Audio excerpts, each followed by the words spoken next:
Hello, everyone. Welcome to Making Room for Sustainability in Hospitality and Tourism.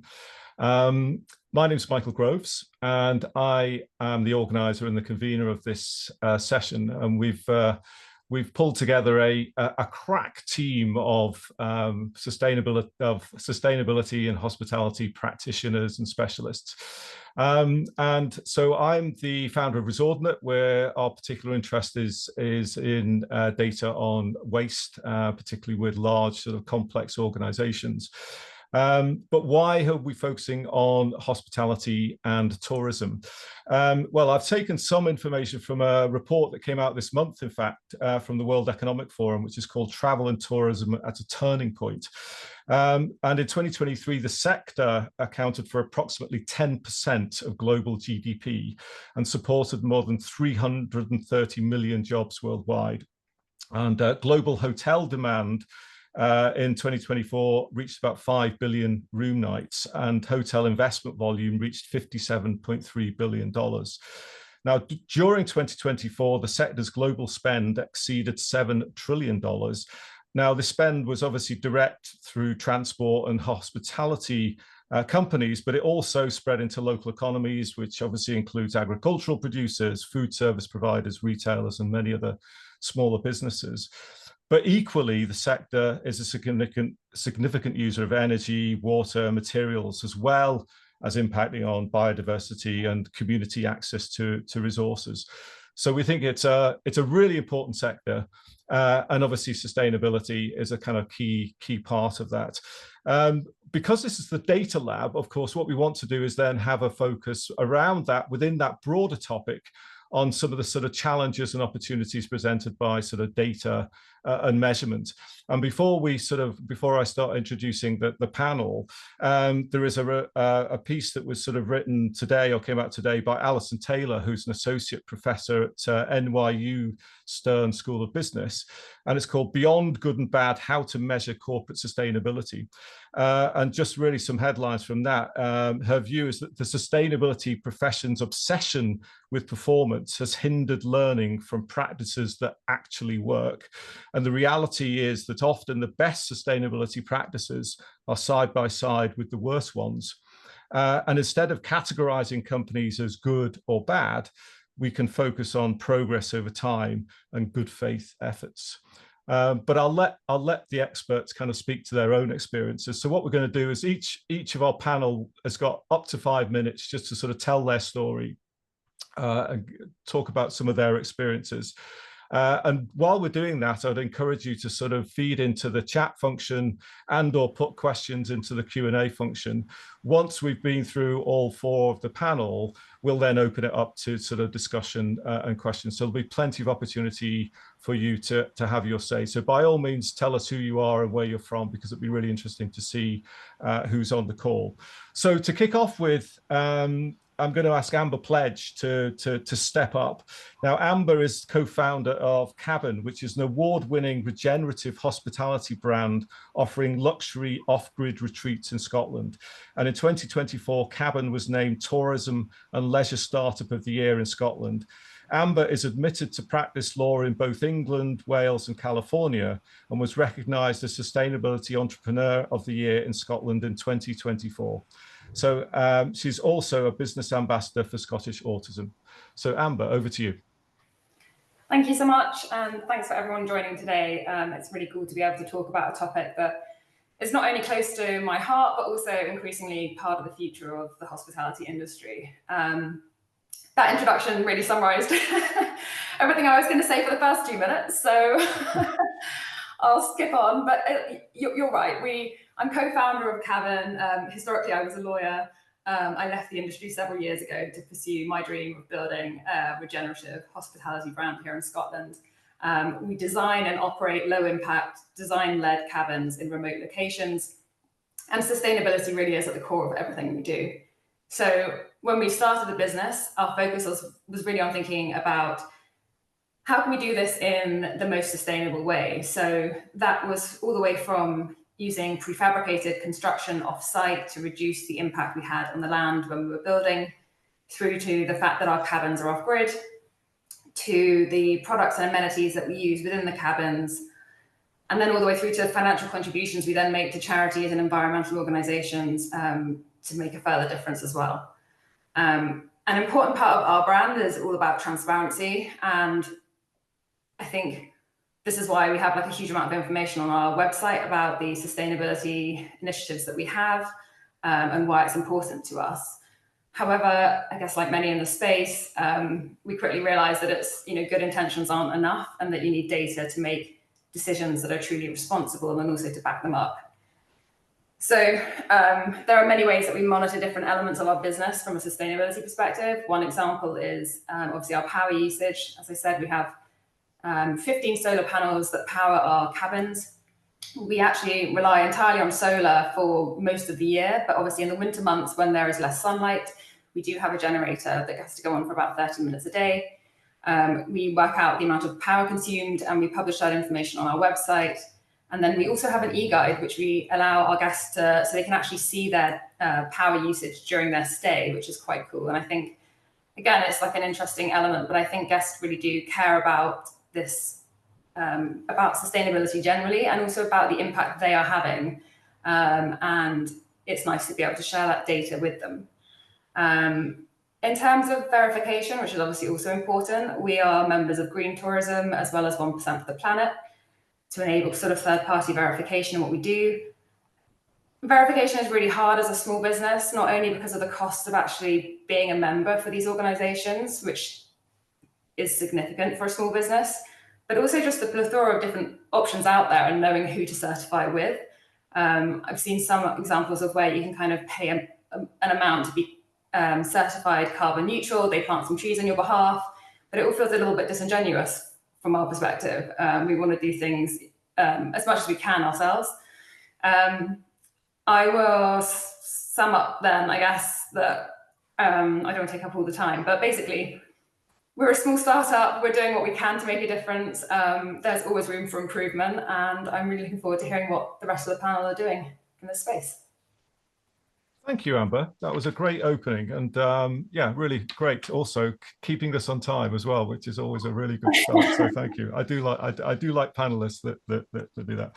So okay, well, we'll come back to questions because obviously I've got some questions, and I'm sure there's a few coming through.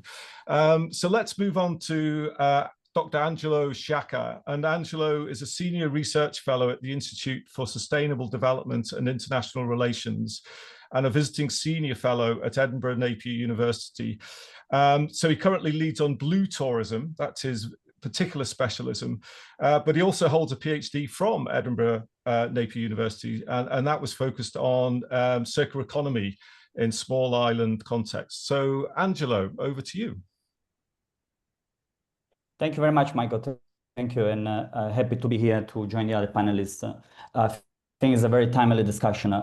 So as you mentioned, Michael, I'm also leading this global multi-stakeholder initiative, a blue tourism initiative, which we focus in the Caribbean, the Western Indian Ocean, and the Mediterranean. And what we're trying to do is really to facilitate innovative on-the-ground approaches in 9 different countries, 13 pilot sites, to really understand what solutions can be facilitated and implemented, and the scalability. So one of the things that we are looking at is really on the policy and governance processes. So what changes can be done more sustainable customer in tourism practices. Something also maybe building on a recent article that we published, Sun and Sea Crisis, Can the Mediterranean Reinvent Tourism? Maybe I want to make the intersection between data and over-tourism and the importance of shifting towards circular economy approaches, especially in customer in areas where the balance, as we know, the balance between tourism growth and environmental and socioeconomic resilience is particularly fragile. And we have seen the last few decades very growth-centric policies, and now this is changing. There is more awareness and appetite, let's say, for sustainable, resilient, and regenerative tourism models. As we know, as you mentioned at the beginning, Michael, the tourism brings major economic opportunities. In coastal regions, it accounts for nearly 50% of global tourism activity. And for many small islands and seaside communities is a vital source of employment and development. But of course, tourism also brings serious challenges. In places like the Mediterranean, we see impacts year after year, and we see this also in medias. And so with each season, tourism tend to put repeated pressure on local systems through, for instance, growing water shortages, overconsumption of resources, rising pressure on housing, and mounting waste that's often difficult to manage. And at the same time, local residents, they are increasingly, there is a negative reaction because they see the social and environmental costs of these activities when we talk about over-tourism, mass tourism, without always seeing the benefits. So in this context of tourism, exposes, let's say, a deeper flow of the linear system, so the take, make, waste model. And it reminds us that what we need is really a systemic shift to circular thinking, not only in terms of resources, but also for the social and economic aspects of the destination. And he is really moving from minimizing impacts to a tourism model that foster the recirculation of resources, but also regenerate ecosystems and share benefits a bit more fairly in an inclusive way. And of course, as the world moves towards the net zero targets, tourism faces the growing expectations of decoupling growth from emissions. So achieving net zero is now a central topic and argument in the sector, and it cannot happen without transforming how we monitor, reduce, and report impacts and progresses. And this is where I think data becomes essential. Not just to track impacts, but also to enable smarter, more inclusive, and more regenerative tourism models at every level. So, of course, there are opportunities and solutions are happening at a different level, business level, destination level, and at the regional level.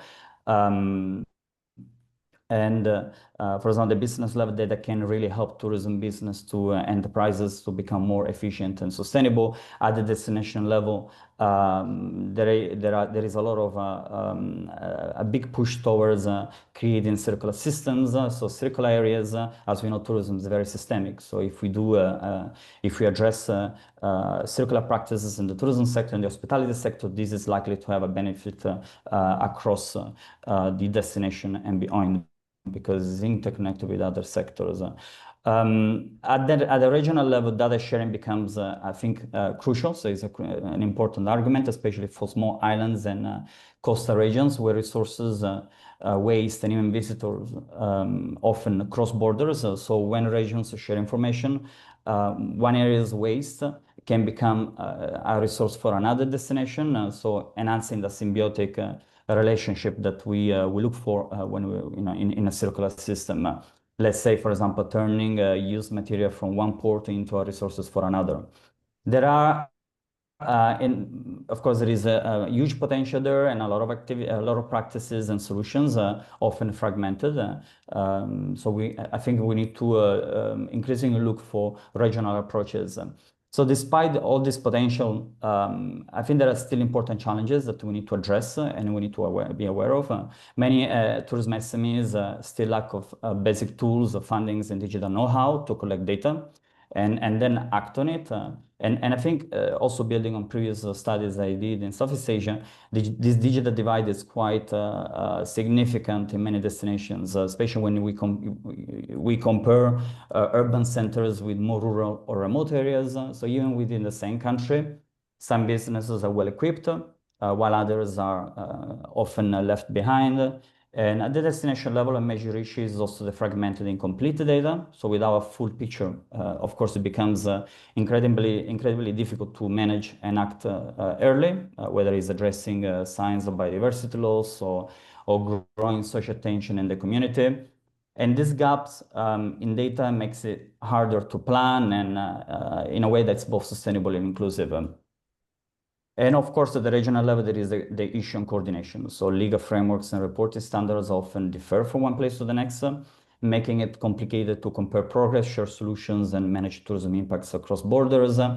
And I think I want to also emphasize that what's important is that these are not isolated problems. There are systemic barriers, interconnected issues that need systemic responses. So within the Blue Tourism Initiative, we have developed a range of reports where data is not the central, let's say, argument, but it's transversal, so it's part of it. And a recurring theme is, again, regional cooperation. We think it's key because solutions must be, of course, locally tailored, but regionally coherent. Also to avoid displacing impacts to other destinations, to manage or share resources, cross-border tourism flows, and collective climate action.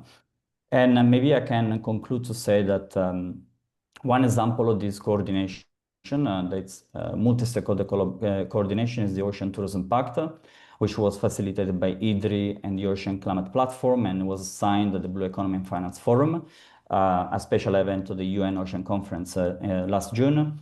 And it was already being signed by industry leaders, and it shows a commitment, and it's a promising approach to that's cross-sector to really move forward and collaborate towards more sustainable, resilient coastal and marine tourism approaches. Thank you. Thank you, Angelo. There's a lot to unpick there. So and I'm sure we'll come back to that. And I've seen there's a couple of questions come through. So anybody else, if you just want to sort of push your questions into the Q&A, and then we will pick up on them after all the contributions. So next, we move on to another doctor, Dr. Mercedes Hunt, who is a seasoned hospitality professional with over 20 years of industry experience. And Mercedes is currently Director of Energy and Sustainability at Marriott International. So I'll let her describe her role there and her experience. So Mercedes, over to you. Thank you. Thank you. Yeah, it's been a wild ride, but an amazing one. So a little bit about me. I live in San Diego, California. I definitely am a data-driven person and believe that everything that we do needs to be data-focused. And I started my career in the event industry in Los Angeles, doing like the Emmys and the Oscars, the Grammys, and on the event rental side of things, which then led me to events where I, became an events director planning international conferences. That, one thing led to another. I ended up studying ecotourism and sustainable tourism. And then my doctorate focused on sustainability in convention centers. And I've done quite a lot of research focused on employee engagement around sustainability and how do we get employees to buy in to this concept of sustainability that we want to implement. And from there became a professor and eventually a department chair of a business program where I oversaw 9 undergraduate degree programs and tried to implement, the tenets of sustainability within that programming in course development. And eventually, really one thing led to another. My heart just was always in sustainability. I just really didn't want to talk about anything else all day, every day. And ended up at Marriott International, where I oversee the waste and water programming. And like I said, what a ride it's been along the way in being able to help, property leaders in their journey of trying to up the ante when it comes to their practices around waste and water.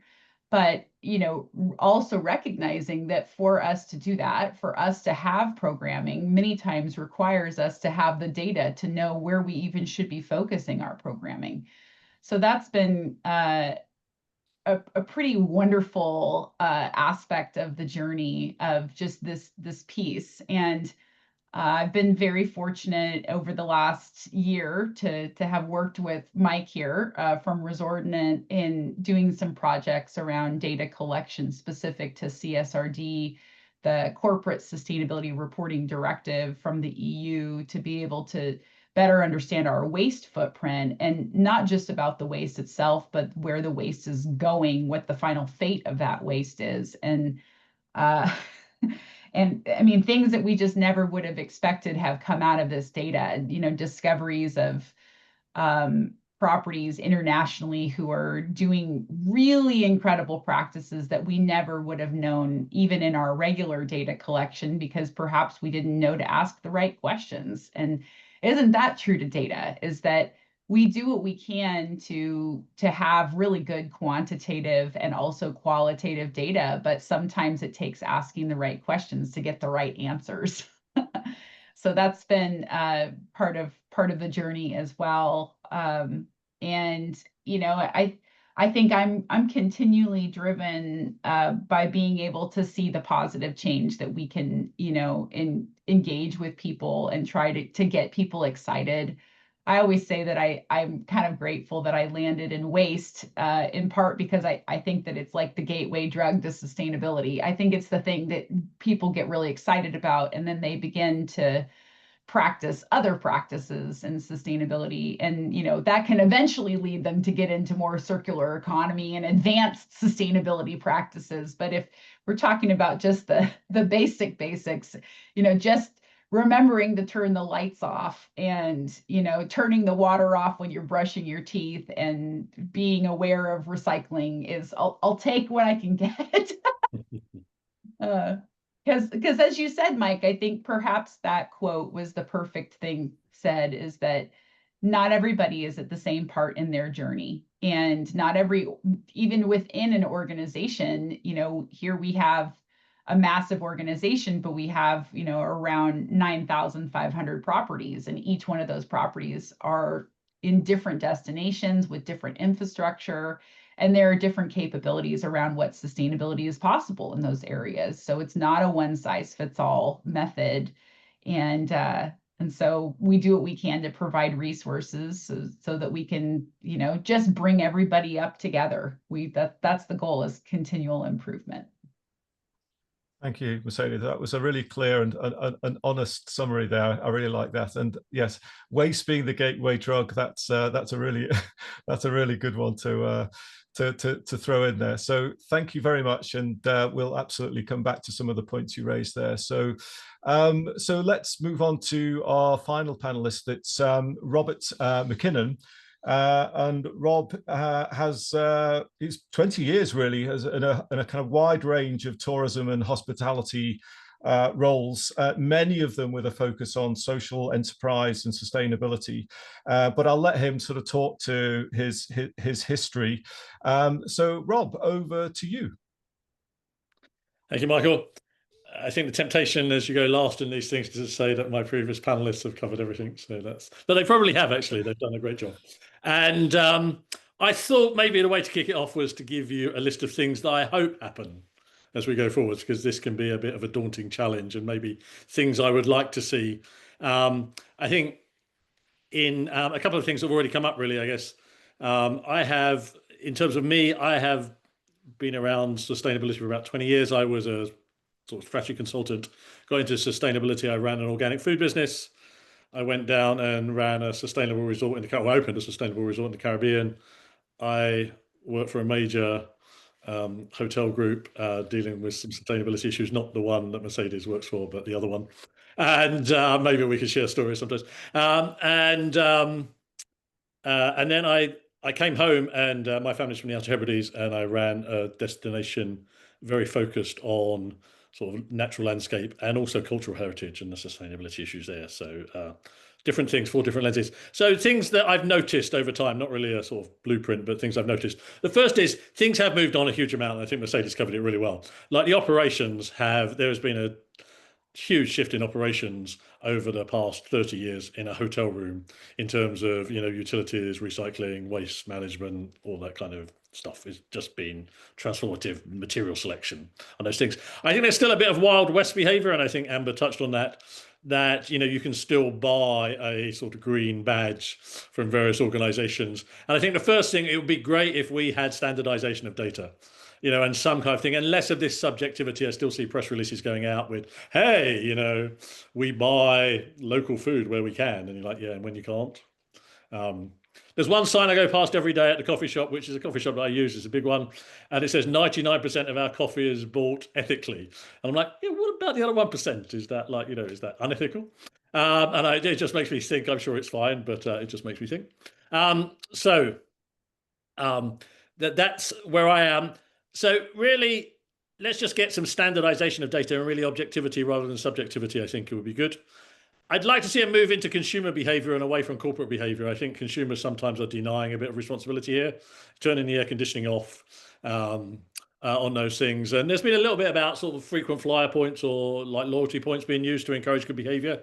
But don't put your credit card in the AC slot when you leave the room just because you want it to be cold when you come back. There's lots of things that consumers need to face up to, I think, which would be good. Don't expect European mineral water in the middle of Africa.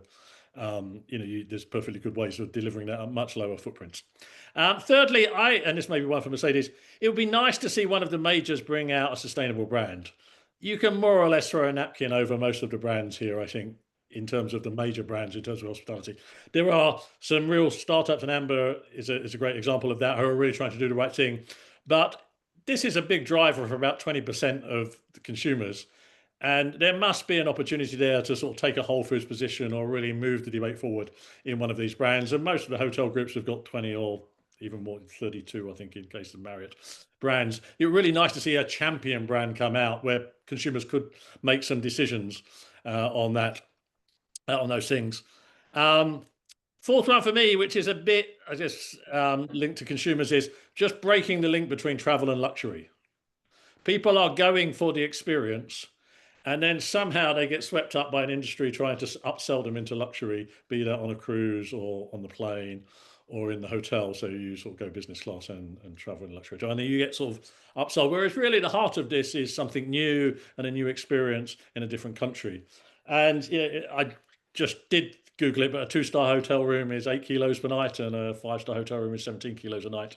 And likewise, so you can halve your carbon footprint by sort of flying at the back of the plane and staying in a more modest hotel room, and just delinking that. Let's make the experience the heart of the travel and go back to that rather than this kind of affluence or indulgence, which I think sometimes a bit thing. And then I think Angelo covered some of the stuff about the social element. Like the environmental challenges are big enough, but we now have this social element of sustainability and tourism, which we need. I think we tend to think of ourselves as travelers and everyone else as a tourist. And, we need to change that. And I think in both, my experience is rural destinations, but in both rural and urban destinations, communities are saying that tourism is undermining those communities and not contributing to those communities in lots of cases, even despite the economic basis that Angelo just described. In lots of cases, the economy of where I worked was based on tourism and was very, very dependent on tourism, and the jobs were there. But it would be great that the world is urbanizing. Rural communities are struggling to provide lifeline services in lots of cases. They're aging. A generation ago, the world was a third urban. It's now half urban. In a generation's time, it will be 2/3 urban. So really contributing to rural sustainability and making a contribution to that when you travel there would be great, rather than just being a free rider. And I would like to see, let's just find ways that travelers can make more positive contributions, engage with the local community, support local businesses, make a contribution when you're back, either to protecting the landscape or sort of supporting the community and those things. Don't forget about those things. And let's sort of change the narrative to travel being what it was about, engaging with new people in people in different countries and making a positive contribution. And let's see what the data is that requires that, maybe, like, so what the sentiment is amongst these communities for travel and tourism. There you go. They're my 5 things. That'd be nice to see. It'd be nice to see those, wouldn't it?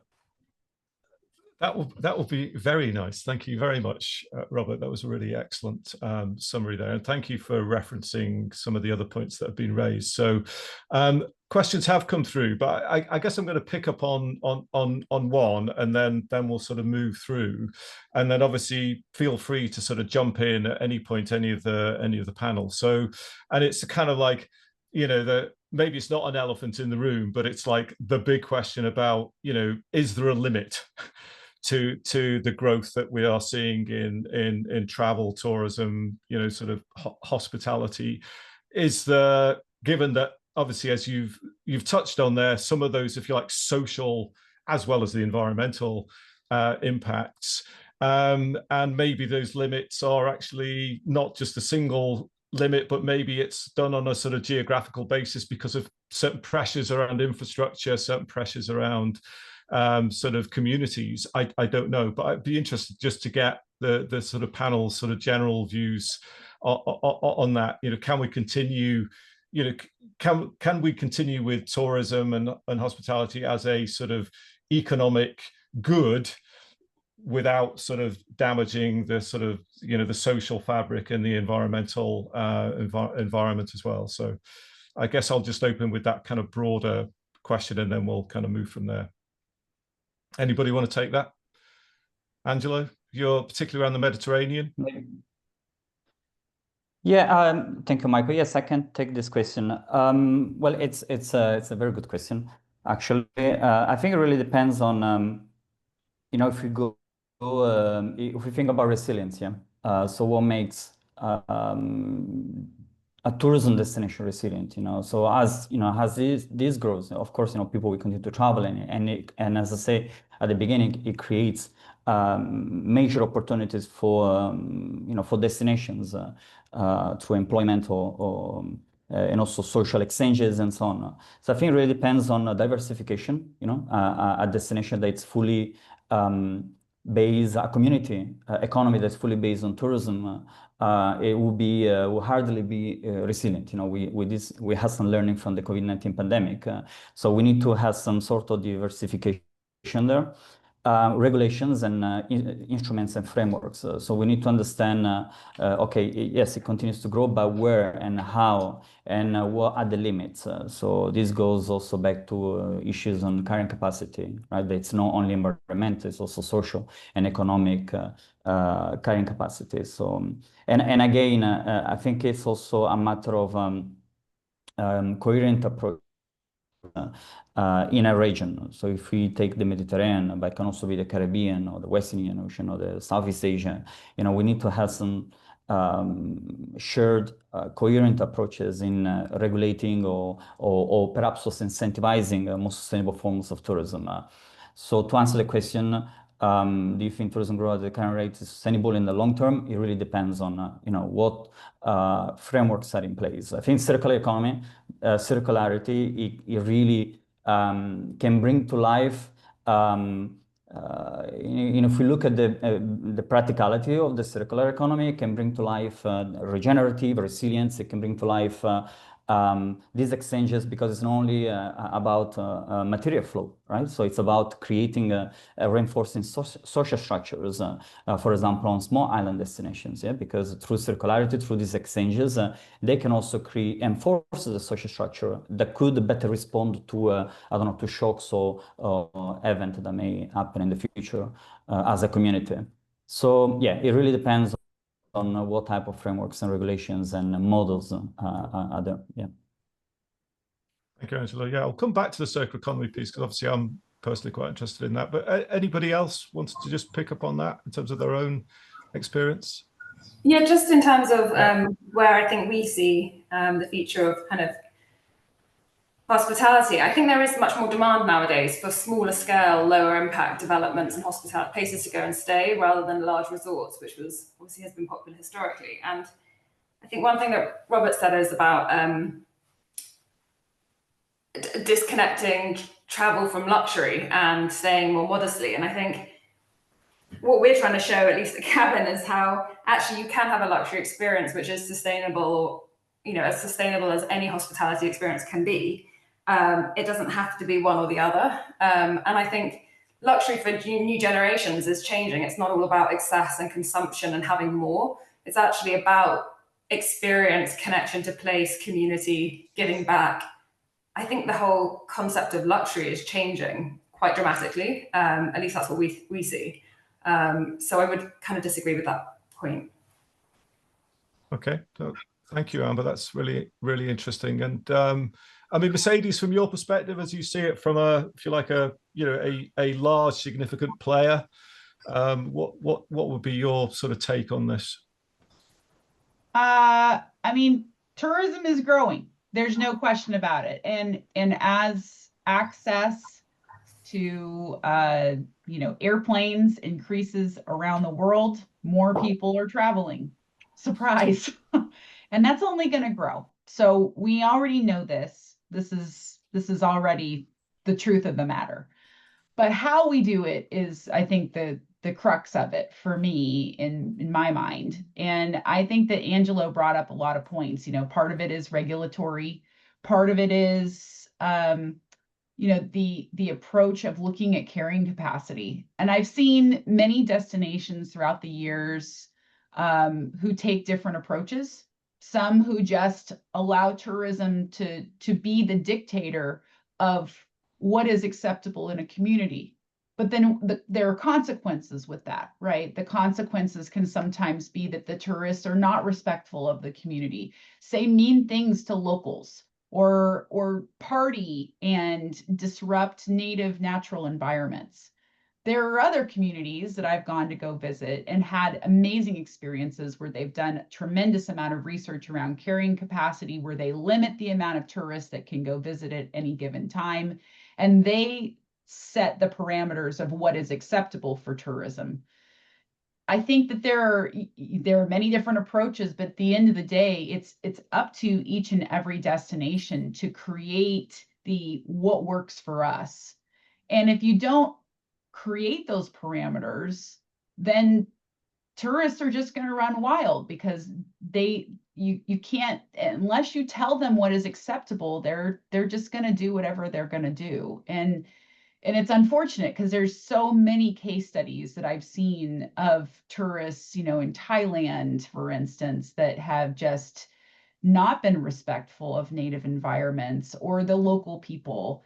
And that's where it is the responsibility of the destination to stand up for themselves and to say, no more, we can't do this. This isn't a sustainable way of being. And if we want to continue to have tourism in these beautiful places, we have to do it differently. And so that's just kind of been my experience, like on the in my research throughout the years. And I think that the direction that we have to go is in kind of rethinking how we approach this. And one thing I kind of wanted to mention earlier is that the Global Sustainable Tourism Council, of which I've been really involved with for many years now, has been trying to do this and helping destinations to create these parameters through destination criteria that they can try to aim towards, but in also helping to basically vet all of these sustainability certifications to know which ones are legitimate versus which ones are just first party, of like, you check off the box, yeah, I did it, and then you're not actually getting third party certified. So that's just a checks and balances that we do have in the industry that is worth noting. Thank you. Yeah, that point about if you like, the validation of all of those kind of scoring and measurement and verification methods, I think is a really, really interesting one. And to a certain extent, maybe that touches on, going back to the data sort of piece, around what's been mentioned a few times, standardization, so trust in what you're seeing, but also then I think, as Amber, you said right up front, around transparency as well. And in fact, there was a question that came in specifically on that, Amber. So somebody said, what do you know about how your guests are interacting with the data that you are providing, through the sort of interactive kind of workbook, and how are you gauging that in terms of its importance to them from an experience point of view? Is there something you can say there? Yeah, so we do track it. We can track the guide. We can track how many users we have on it, what pages they're looking at and finding interesting. So our sustainability page on the guide is of interest and is well used by our guests. Having said that, I think most people are reading about the sustainability on our website, and it's the decision-making process at that stage. So once you've got to the cabin, you know what you're coming to and you're going to get when you arrive. So almost I'm a bit surprised that people actually find it so interesting when they're there as well, because I would have thought more people would actually just be looking before they book. We also only take direct bookings, and a key reason for doing that was because we really wanted to ensure that the guests who stay at our cabins are really aligned with our ethos and what we're trying to do. It's not for everyone. I don't think, we can't pretend that everyone cares about sustainability. They don't. And although we are trying to move to the luxury kind of end of the market, it's not a Four Seasons hotel suite by any means. And so it's important for us to market honestly and correctly so that guests know what to expect when they arrive, which is also, again, why we provide so much information on our website about the experience. That's raised, I think, another point I think that cropped up was around the consumer. I think it was Robert, you talked about, rather than sort of placing all this sort of pressure on the provider, the consumer needs to take some responsibility here.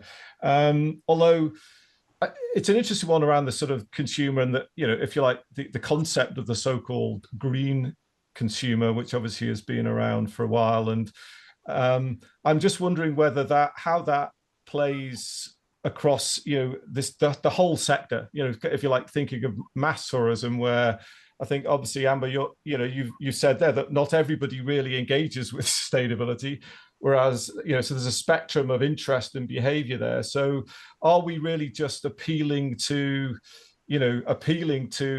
those who are already engaged with sustainability per se, and even they will still make decisions, some of which will not be sustainable because we're all inconsistent in that way. So, or to a certain extent, does that then push the emphasis back onto the provider to actually just make sustainability part of this? That's just the way of things are done. So you take the decision away from the consumer. So just some thoughts on that. Robert, Amber, yeah, please. Just to jump in with our cabins, obviously they're self-catered, so it's different from a hotel experience. And what's nice about that is that you're kind of showing people a different way of living their lives. So they're seeing what it's like. They're experiencing using different cleaning products in the home as such during their stay, or different wash products, or different linens and towels and things like this. And I think even though it seems really small and insignificant, if someone comes and stays and really likes this sounds stupid, but the smell of our all-purpose cleaner, and then they go and change and use a different product at home, or if it's like the toilet paper, which doesn't have any plastic in it, or whatever it might be, it's like a behavior change longer term, which is going to have actually the most significant widespread impact if you can achieve that. I don't know how to monitor that because we can't go and monitor our guests' lives after they leave, but I'd be really interested to know the extent to which. I know that guests ask us about where we've got, about our products, so I know they're interested by it, but yeah, sorry. No, don't apologize. No, that's exactly. This is we want to hear about, because from your experience, which is different to to this. So that's really good. So I thought, yeah, Robert, just because you picked up on this 20% and the consumer behavior. I don't know whether it's changed. It was. Yeah. I haven't seen it for a while. It was frustratingly constant, this 20% right. Of whenever you did the research. We're trying to show people who did engage very actively in this process. I think there was another 40% who sort of wanted to. I think there is a big part for the providers to sort of look, I don't really want to read all the labels and study and do these things, but if you, maybe that's what Amber's talking about. If you give me a chance, I will be inclined to do the right thing. There's then the rump that are sort of like, well, unless it's really in my interest, I don't really give a damn. But there's quite a big population, and I would say sort of 40% of the population that were sort of inclined to try to do the right thing if things were made easily, but found it hard, confusing, frustrating, all those kinds of things, which in some ways we are talking about here. So I think there is a bit on the industry to as well as that sort of really helping that sort of first 20% who are really the trailblazers, then bring in the people next to them who follow those and show them the right products and do those kinds of things. And maybe it's an opportunity while people are traveling to do it. Thank you. And so following on from that, then we talked about sort of transparency, talked about sort of standardization. And I think, Angelo, you talked about you mentioned standardization, but also the idea of data sharing. And, if there was better sharing of data, say, across on a sort of regional basis or on a site-by-site basis, then, they could then start to sort of learn from each other, and you could start to get a view, a kind of a larger, maybe aggregated view across a region or across a, or even across a business. But obviously standardization, when you're dealing with a whole range of different metrics, I guess can be quite difficult. But clearly around sustainability, there are new reporting standards. So are these the kind of things that can help in terms of concentrating operators and operators' minds around how we might, or even on a sort of regional basis, how we might actually start to see benefit from getting data that is trustworthy and you kind of understand the quality and where it's come from? Could you just sort of touch on some of that data piece for me? No. Thank you, Michael. Yes, so there are frameworks over there. And for example, the UN statistical framework for measuring sustainability of tourism is one of them. There are tourism observatories as well. So these frameworks and platforms, they, let's say, provide the standards, for comparability, especially for comparability, and also for cross-border sharing. And I think they are very, very important. When it comes to maybe there is more to do in terms of let's say, how can I say, regionalize these frameworks probably. If we take again the Mediterranean or the Western Indian Ocean, to tailor them a little bit more at the regional level. And because I think what we have, and I think I mentioned also before, there is a lot of solutions there. We have probably a bit of a fragmented landscape, solutions are there, but we need to, and a lot of projects that support these solutions, but we need to think about scalability. What we need to have for scalability. One of these is data, right? Sharing data, understanding, for example, what's the business case, simply of implementing the solutions, because ultimately, especially for SMEs, before they do an investment, about all businesses, you need to understand the business case, return of investment on when implementing sustainable practices. So this is one issue. And so the frameworks are there. We are not starting from scratch. There is a very good work that has been done. But I think more could be done at the regional level. Also to, again, scalability and to have a coherent approach in how solutions are implemented. And of course, what is being implemented in Malta may be different than what is being implemented in Sicily, an example, or in Southern Italy. So there is always there an exercise of tailoring approaches and metrics and therefore data. And I want to also go back slightly on what was said before on the first question that was asked, because I wanted to add this on the importance of regional local governance systems. So something that we do facilitate through the Blue Tourism Initiative is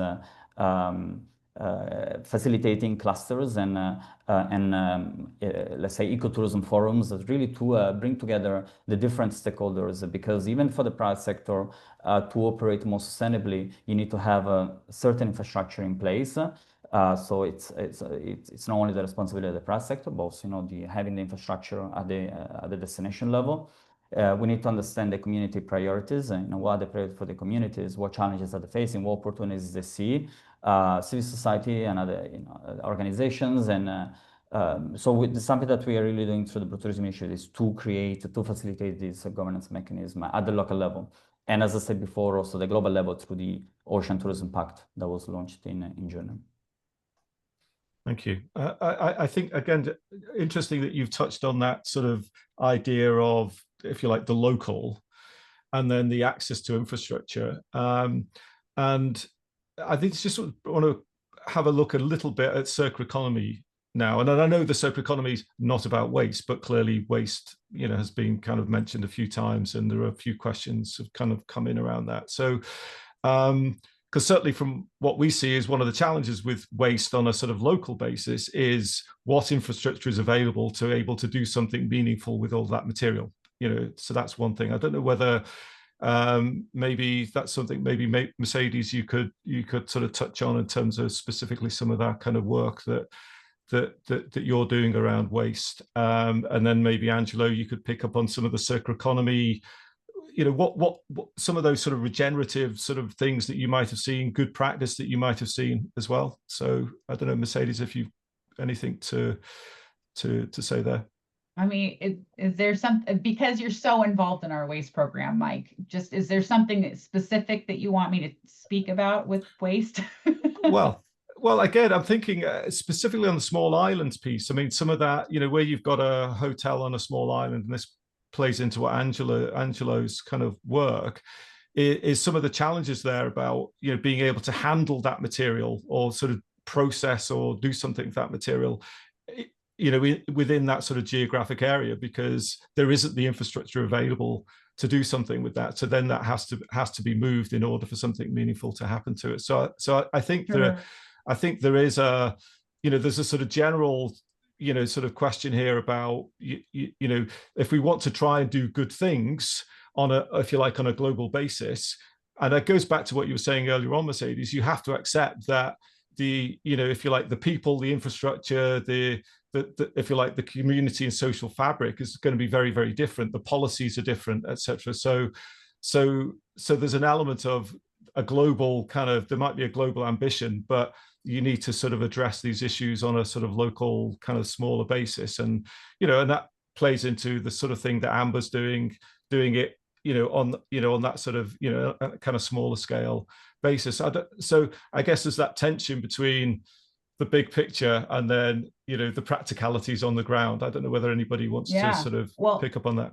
I mean, is that, I guess that's where it gets down to it, is that in some cases where you've got these small island nations, in many cases, they only have landfill, or they, are incinerating things just because there's no way. This is the reminder that we always have to have, right? There's no away on this world. So something has to happen with our waste. But I think some of like there's a lot of unsung heroes in the waste industry specific to hospitality. First and foremost is definitely the housekeepers. The housekeepers in many different places, are pretty well known for taking bottles and cans, and diverting them from the landfill. And that's many times data that we're not able to capture because they're doing it on the side and just taking it. And so we know the waste that ends up going to landfill, but we don't actually know what's diverted before then because of these unsung heroes. And there is not a property I have visited as of yet, and I've visited a lot of our properties, where they haven't told me that they've got a guy. It's always, I've got a guy who comes and takes our pallets. And I'm like, are you collecting the data? No, I'm not collecting the data. It's just the right thing to do. He goes and recycles the pallets. Great. But there's so many of these stories that we hear again and again of, I've got a guy. There's always some guy who's diverting things. And then some of the other surprising, I think, stories that have come out of this data collection that we've done is how many local people really play a role in recycling and diverting waste once it leaves the property. That there are definitely, developing countries where the waste leaves the property, and then local people then sort through the waste and take out what is, could be recycled and diverted. And those are things that are definitely harder to capture, but are happening all over the world, and make for very interesting stories, and us being able to better understand the full picture of the waste footprint here. And things that we didn't initially think were, that properties were diverting have come out in the stories: cigarette butts and oyster shells and carp, eating food waste versus pigs eating food waste versus chickens. There's a lot of different interesting stories. So it's so it's like the more you dig into it, the bigger it becomes. I think like most things, the devil's in the detail, and it absolutely is when it comes to waste, undoubtedly. So, Angelo, just pick up on that then around the circular economy, regenerative. So, can you give me one or two examples of some of the really sort of interesting sort of projects that you've seen in that regard? Yeah, I just want to connect back to the small island because also based on my research as well, I think when we look at the small territory, insular territory, there is a little bit of a contrast situation there, because when it comes to traditional, what I called in some of my previous work, traditional circularity, that is a strong enabler for island communities. So there is a lot to learn also from the tourism sector on what this traditional circularity is about and how can we integrate that into tourism operations. However, when it comes to invest in technologies and have more, let's say, how can I say, maybe sophisticated processes, especially when islands are seasonal, so they have a highly seasonal tourism sector.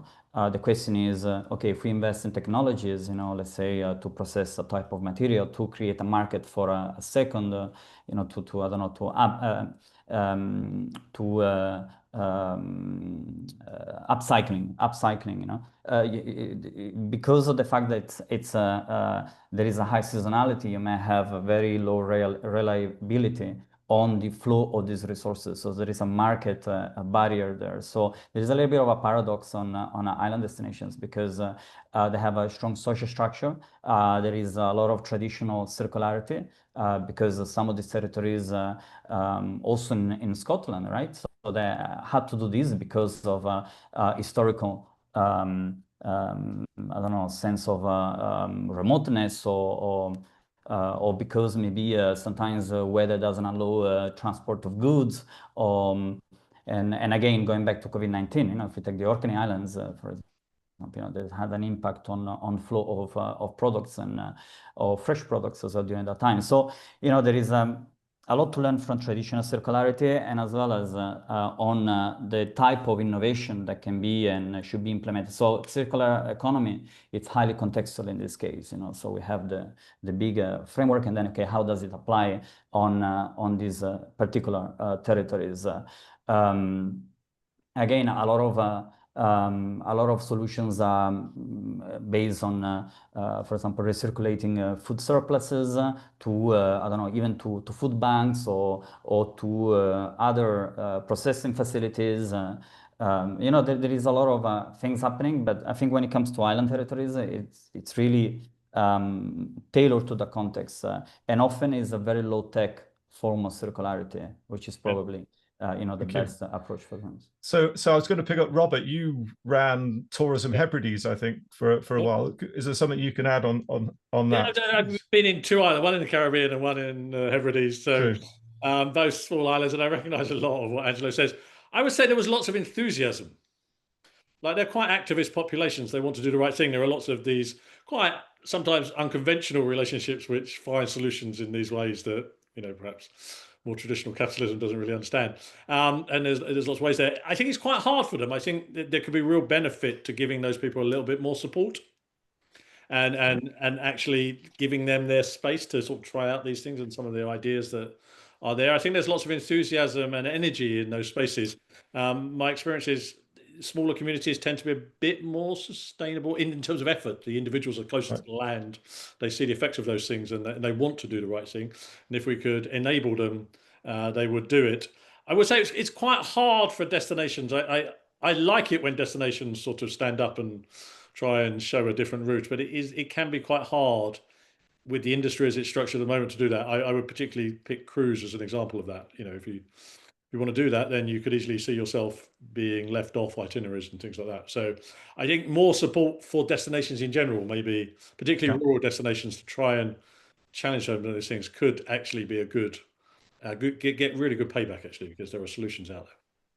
Well, I think that's a really nice positive kind of summation there, and I think time is upon us.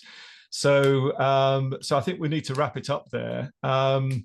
I don't think we've really got, I want to ask you all a sort of final wrap up, but I don't think we've quite got time for that. But so I'll just leave it at that, and just to say thank you so much to the panel for what was I did promise great views, and I think we've had some really great views from all of you today, and I've thoroughly enjoyed it and learnt a lot, and I hope the audience has too. So I'd like to thank the panel for your great contribution. I'd like to thank you, the audience, for giving us your time and questions. Much appreciated. Thank you to Stephen and the Data Lab for hosting us as well. So on that note, we'll finish up, and thank you very much indeed. Thanks. Thank you. Thank you. Bye-bye. Thank you. Bye.